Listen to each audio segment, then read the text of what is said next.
How to freeze or pause a video on CapCut.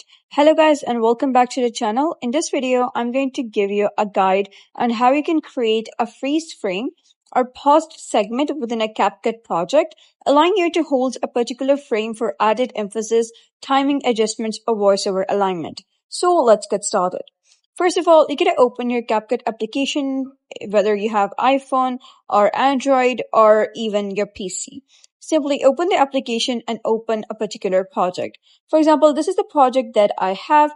Now, if you wish to, emphasis on a specific frame, for example, you can see that this is the video and I want this frame to be paused.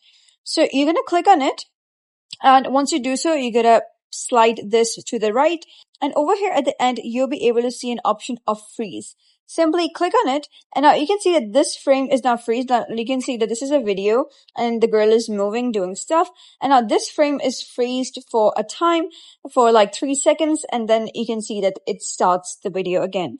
Now, if you wish to drag and, just make the freezed frame a bit smaller, you can simply do it like this. Like you can simply drag it.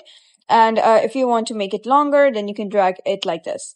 So that is basically how you can freeze or pause a video on CapCut. So if you found this guide helpful, give it a thumbs up and don't forget to subscribe for more helpful tutorials. I'll see you in the next video.